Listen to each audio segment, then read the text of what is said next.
The banking app refreshed 3 times before I accepted what I was seeing. $42.17. That's what remained in our joint savings account. The account that held $87,340 yesterday morning. My hands started shaking so badly I nearly dropped my phone right there at my desk. Red transactions filled the screen like accusations. Wire transfers. Cashier's checks. Internal account sweeps. Each one stamped with yesterday's date and time. Each one authorized by Blake's login credentials. My stomach twisted as the truth settled over me like ice water. This wasn't a mistake or a hack. My husband had planned this. While I sat in my cubicle answering emails and attending budget meetings, Blake had systematically emptied every dollar we'd saved together over 10 years of marriage. The conference call continued around me, voices discussing quarterly projections. Someone laughed at a joke I didn't hear. My cursor hovered over the transaction details and I clicked with numb fingers. Each transfer had been executed within a 2-hour window. Efficient. Calculated. Ruthless. He didn't forget to mention this. He chose not to. I closed the app before anyone could see my screen. My neighbor in the next cubicle hummed while typing. The fluorescent lights buzzed overhead like they always did. Everything felt surreal and ordinary at the same time. I'd been working as a financial operations analyst for 6 years. I audited corporate accounts, traced discrepancies and identified process failures for a living. The irony wasn't lost on me. I could spot a $50 error in a $1 million ledger, but I'd missed my own husband planning to financially destroy me. My throat felt tight. I opened my email and saw nothing from Blake. No explanation. No warning. Just radio silence and an empty bank account. I grabbed my water bottle with trembling hands and forced myself to take a sip. I needed to think clearly. Panic wouldn't help. I pulled up our joint checking account next. The mortgage payment had cleared 2 days ago. Our emergency fund sat in a separate savings account that required both signatures for withdrawals over $5,000. I clicked on that account and my heart stopped. $0. He'd taken that too. I told my supervisor I felt sick and needed to leave early. She barely looked up from her computer as she approved it. The drive home felt like it took 3 hours instead of 25 minutes. Every red light made me want to scream. Every turn reminded me of drives Blake and I had taken together, talking about future vacation plans and retirement savings. Plans he'd apparently stopped believing in while I kept contributing my paycheck like an idiot. His truck wasn't in the driveway when I pulled up. I knew it wouldn't be, but seeing the empty space still hurt like a punch to the chest. I unlocked the front door and stepped into silence. His work boots were gone from the entryway. His jacket wasn't on the hook. I walked through the house like a ghost, cataloging absences. Laptop gone. Toiletries cleared from the bathroom. Half the closet empty. In the kitchen, a single white envelope sat on the counter with Allison written across the front in his neat handwriting. I stared at it for a long time before picking it up. My name is Allison Wright and I'm 33 years old. 3 days ago I thought I had a stable marriage, a shared financial future and a partner who valued honesty. I thought the man I'd been with for 12 years would at least have the decency to discuss major decisions before making them. Standing in my kitchen holding that envelope, I realized how completely wrong I'd been. Blake had been planning his exit while I planned our anniversary dinner. He'd been moving money while I'd been renewing our joint gym membership. The envelope felt heavy in my hands, but I already knew what it would say. Some version of "it's not you, it's me" wrapped in corporate-sounding language about incompatibility and different life goals. I set it down without opening it. I didn't need his explanations. I needed to understand what he'd actually done and whether any of it could be undone. My laptop sat on the dining table where I'd left it that morning. I opened it and logged into our bank portal using my own credentials. Blake had always insisted on being the one to handle the finances. Not aggressively. Not in a controlling way. Just confidently, like he was doing me a favor. "I'm better with spreadsheets," he'd say, taking over whenever I tried to review our accounts. "You focus on your work stuff. I've got this covered." And I'd believed him. Why wouldn't I? I worked in financial operations. I understood systems and processes. I knew how joint accounts functioned. But somewhere along the way I'd stopped checking. I'd stopped verifying. I'd trusted him completely. That trust had just cost me everything we'd built together. Or so he thought. What Blake didn't know was that my job had taught me something valuable over the years. People who move money quickly usually leave traces. Arrogant people who think they're smarter than everyone else leave even more. I pulled up our transaction history and started downloading statements. 6 months worth. Then 12. Then 24. If he'd been planning this, there would be patterns. There always were. I finally opened his letter around midnight. 3 paragraphs. No apology. No real explanation. Just vague statements about growing apart and needing a fresh start. The last line thanked me for understanding. Understanding. I read it twice, then laughed out loud in the empty house. The sound startled me. It sounded slightly unhinged even to my own ears. But the absurdity of it all hit me hard. He'd stolen nearly $90,000 and expected me to understand. He'd abandoned our marriage and our home and thanked me for being reasonable about it. The letter mentioned nothing about the money. Not one word acknowledging what he'd done to our accounts. That told me everything I needed to know about his character. He knew it was wrong. He just didn't care. I folded the letter and put it in a drawer. Then I returned to my laptop and the spreadsheets I'd been building. Understanding wasn't coming. But accountability was. The bank's customer service line opened at 8 a.m. I called it 8:00. The representative who answered sounded professionally pleasant as she verified my identity. I explained the situation calmly without emotion. Joint account holder had withdrawn all funds without my knowledge. I needed transaction details and authorization records. There was a pause. I could hear typing on her end. I see the transfers were all authorized using valid login credentials, she said carefully. Yes, I understand that, I replied. But I'd like copies of all internal processing notes, timestamp records, and compliance review flags if any were triggered. Another pause. More typing. Those are detailed requests. I work in financial operations, I said. I know what information is available in your systems. I'm asking for documentation I'm legally entitled to as a joint account holder. The typing continued. I can submit a request to our compliance department. It may take 3 to 5 business days. That's fine, I said. I'll also need the contact information for your fraud prevention team. This isn't fraud if the account holder authorized. I'll still need that contact information. At work, I audit corporate processes for inefficiencies and compliance failures. I find the gaps people leave behind when they move too fast or assume no one's checking their work. That skill had kept me employed through 2 company mergers and 3 department restructures. Now it was about to save my life savings. I spread the bank statements across my dining room table that evening, arranging them chronologically. Transaction by transaction, I traced the movement of our money. Most of it went to 3 different accounts at 2 different banks. Small amounts scattered to various other destinations. I highlighted each transfer type in different colors. Wire transfers in yellow. Cashier's checks in green. Internal sweeps in blue. Patterns emerged immediately. The timing was rushed.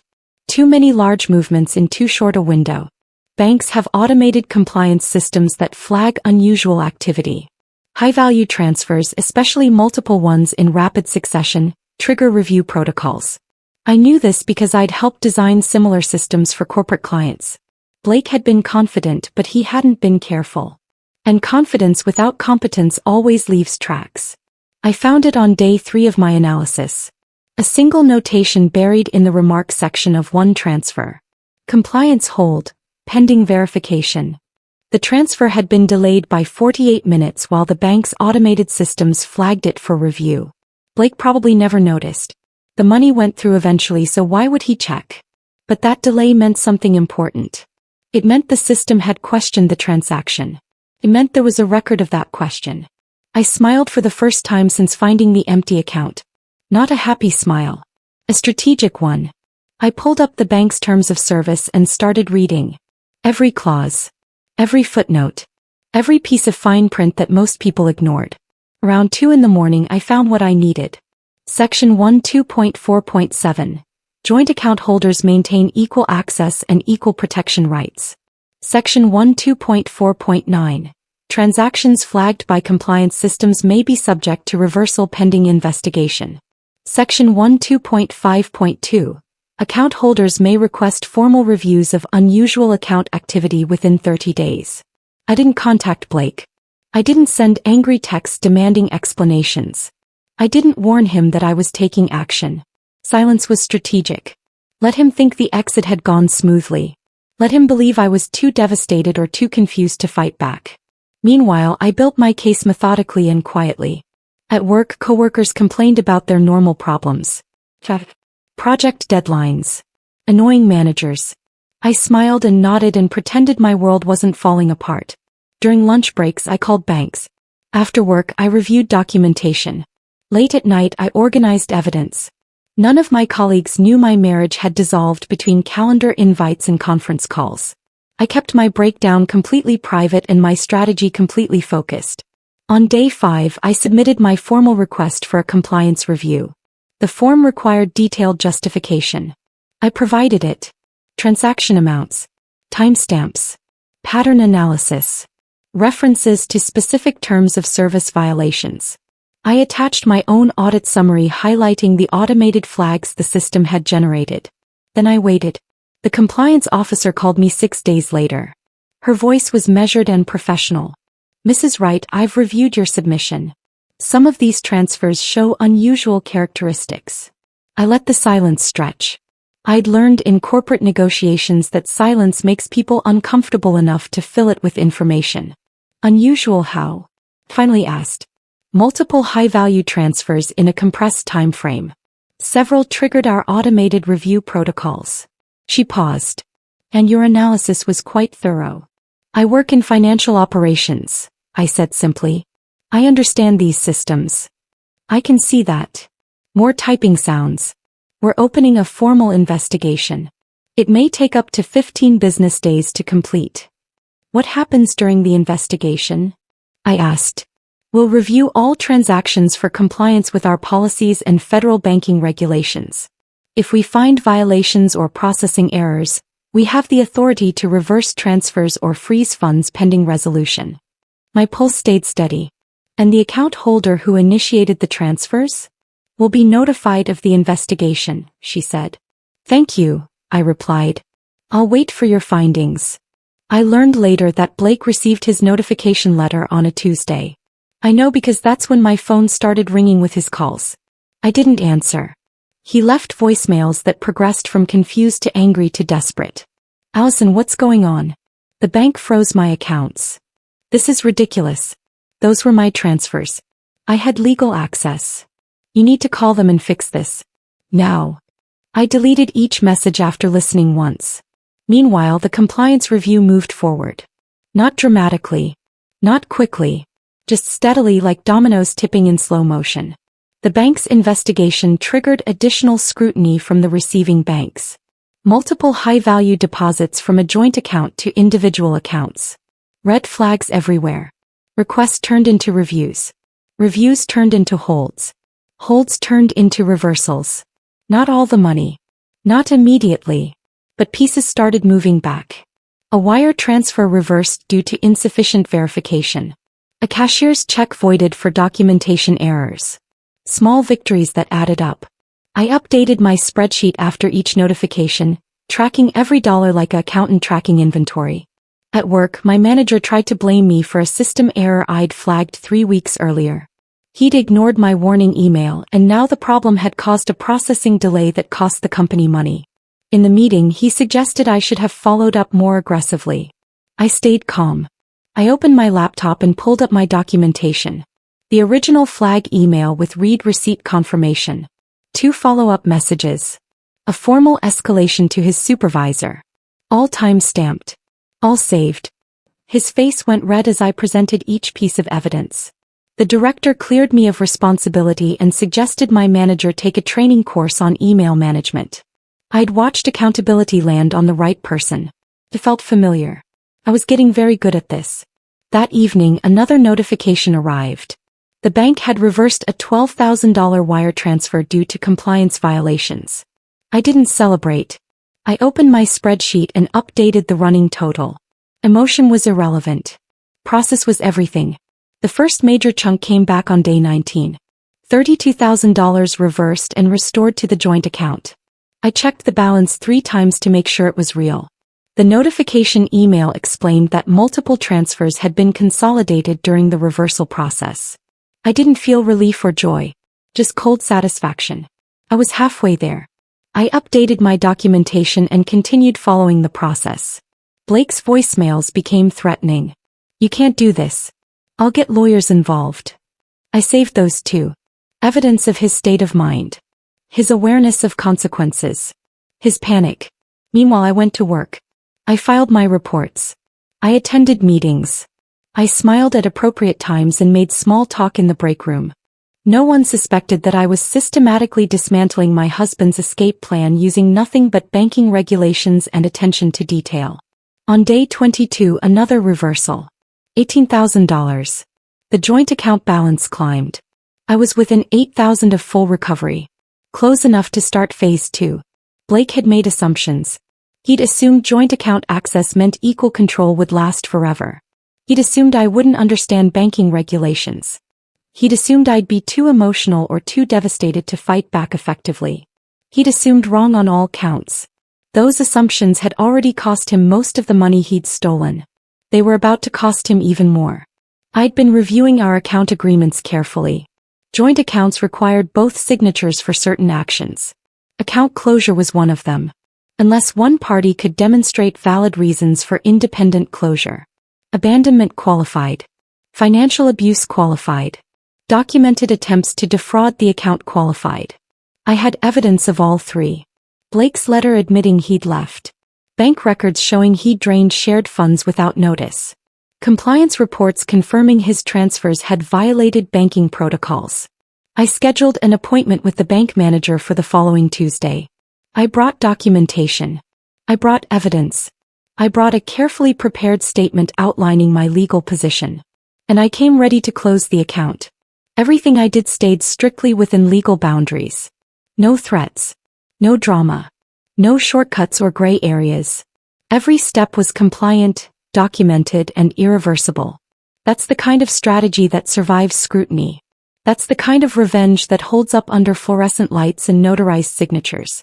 The bank manager reviewed my documentation for 20 minutes without speaking. She was younger than me, professionally dressed, with careful eyes that missed nothing. Finally, she looked up. "This is quite thorough. I work in financial operations," I said for what felt like the 100th time. "You've outlined valid grounds for independent closure," she continued. "And with the compliance issues already documented, the bank would support this action." "I'd like to proceed," I said. She nodded. "I'll need to notify the other account holder." "I understand. That's required by regulation. He may contest this." "He can try," I replied calmly. "But the documentation shows clear abandonment and financial misconduct. Those are legal grounds regardless of his objections." She pulled up forms on her computer. "Let's begin the process."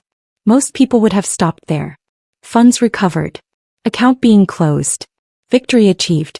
But something told me not to relax yet. I'd spent 10 years married to Blake. I knew how he thought. Arrogant people always leave one more opening. They can't help themselves. I went home and reviewed everything again. Every account agreement. Every authorization form. Every piece of paperwork we'd signed over the years. That's when I found it. 3 years ago we'd set up automatic transfers between accounts. $500 monthly from checking to savings. Blake's idea. He'd handled the paperwork. I'd signed without reading carefully because I trusted him. The authorization was still active. Technically I could revoke it. Or I could modify it. I read the fine print twice. Then a third time.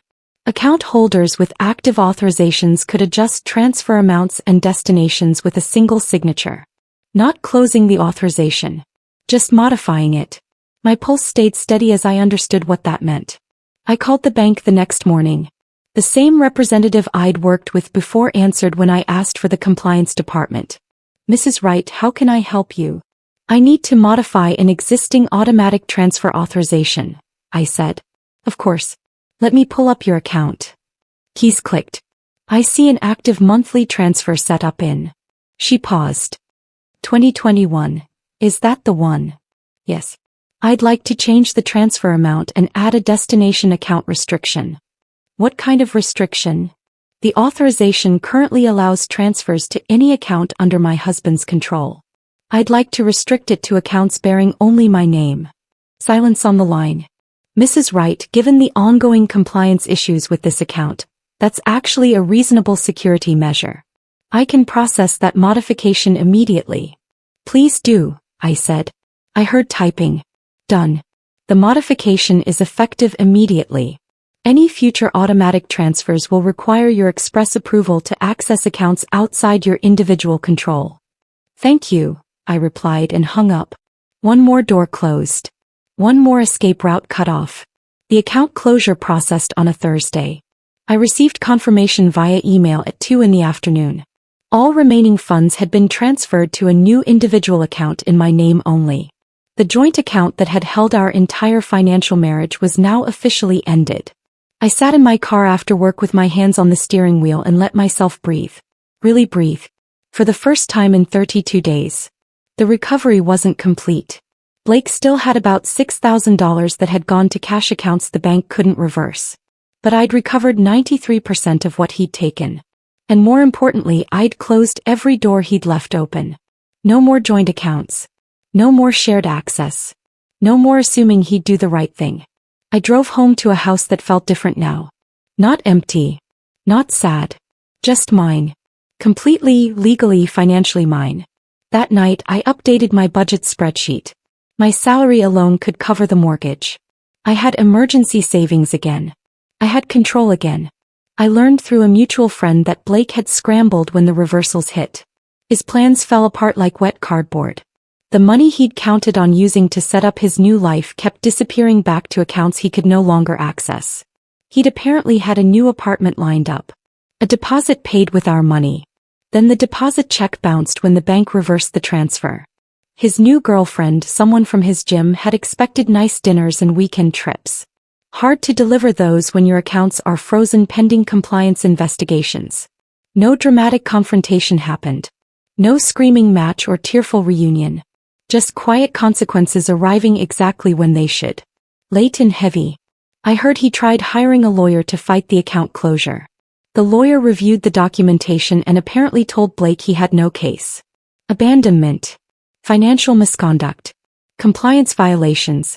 All documented. All legal. All irreversible. The friend who told me this seemed uncomfortable sharing it. Like she expected me to feel bad for him. I thanked her for the information and changed the subject.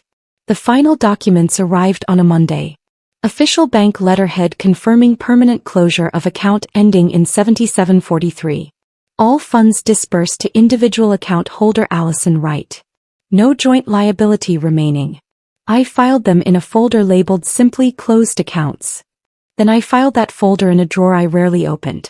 Out of sight. Handled. Complete. At work, my supervisor called me into her office. I expected another project assignment. Instead, she offered me a promotion. Senior Financial Operations Analyst. 15% raise. Leadership responsibilities. Your attention to detail is exceptional, she said. And your ability to handle complex situations with professionalism is exactly what we need at the senior level. I accepted. That evening, I made dinner in my kitchen. Just for myself. I ate at the table where I'd spread all those bank statements, and I felt something I hadn't felt in months. Peace. Not happiness. Not victory. Just calm, steady peace. The house didn't echo anymore. It felt owned. Not legally, that was still in process. But emotionally, this was my space now. 2 months after everything ended, I saw Blake at the grocery store. He looked tired. Older somehow. He was with the girlfriend, a blonde woman in expensive workout clothes that probably came from our savings account. He saw me first. I watched him freeze mid-reach for a box of cereal. Our eyes met across the aisle. I didn't look away. I didn't smile. I just held his gaze for 3 seconds, then returned to my shopping. Behind me, I heard him say something to the girlfriend. Her voice rose slightly. Questioning. He tried to move them to another aisle. Too late. She'd already noticed his reaction. I selected my groceries calmly and checked out. As I loaded bags into my car, I thought about the Blake I'd married 12 years ago. The one who'd promised partnership and honesty. That Blake had been replaced by someone who thought financial abuse was an acceptable exit strategy. I didn't miss him. I didn't even hate him anymore. He was just someone who'd made very poor choices and was living with the consequences. That wasn't my problem. Not anymore. The divorce papers were filed in month 3. My lawyer was efficient and thorough. Blake's lawyer tried negotiating. Wanted to discuss asset division and settlement terms. My lawyer sent them the bank records, the compliance reports, and the documentation of financial misconduct. Their settlement requests stopped. The divorce proceeded on my terms. No alimony. No shared assets beyond what we'd already separated. Clean break. Final. A year later, I refinanced the house entirely in my name. The bank that had processed the divorce refinance was different from the one Blake had used for his theft. I didn't want any remaining connections. The mortgage officer congratulated me on my excellent credit score and stable employment. She had no idea what I'd been through to get to that chair. I signed the papers and walked out owning my home completely. No joint anything. No shared responsibility. Just my name on the deed and my commitment to the payments. That night I sat on my back porch and watched the sunset. My porch. My sunset. My peace. I got promoted again 18 months after the divorce finalized. Director of Financial Operations. Corner office. Team of analysts reporting to me. The salary was more than Blake and I had made combined during our marriage. I hired 3 new team members that quarter. All women. All overlooked by their previous employers. All brilliant at finding details others missed. We became the most efficient department in the company. My supervisor joked that nothing got past my team. She had no idea how right she was. I'd learned to trust my instincts. To verify everything. To document thoroughly. Those lessons applied to more than just banking systems. I started sleeping through the night again. Stopped checking my phone anxiously. Stopped wondering if financial disaster was lurking around every corner. My savings account grew steadily. My retirement contributions maxed out every year. I took a vacation to Ireland by myself and loved every minute of the solitude. The life I built after Blake was better than the one I'd had with him. Not because of revenge or spite. Just because I finally understood my own worth. People sometimes ask if I ever heard from Blake again. Once. 3 years after the divorce. An email. Short and awkward. He'd apparently gotten engaged to someone new and wanted to clear the air before moving forward. I read it twice. He didn't apologize for stealing the money. Didn't acknowledge the damage he'd caused. Just vaguely referenced mistakes made on both sides, and hoped we could both move forward positively. I deleted it without responding. There was nothing to clear. No air that needed freshening. What he did was theft and abandonment. What I did was survive and rebuild. Those weren't equivalent. What Blake never understood was this. You can't drain someone's account and expect them to stay helpless. Some women panic. Some women fall apart. But women who understand systems, who know how to read fine print and follow procedures, don't need revenge. They just let the rules do the damage. Every dollar I recovered. Every account I closed. Every authorization I revoked. All legal. All justified. All permanent. He thought leaving fast meant winning. He thought confidence replaced competence. He was wrong. And that mistake cost him everything.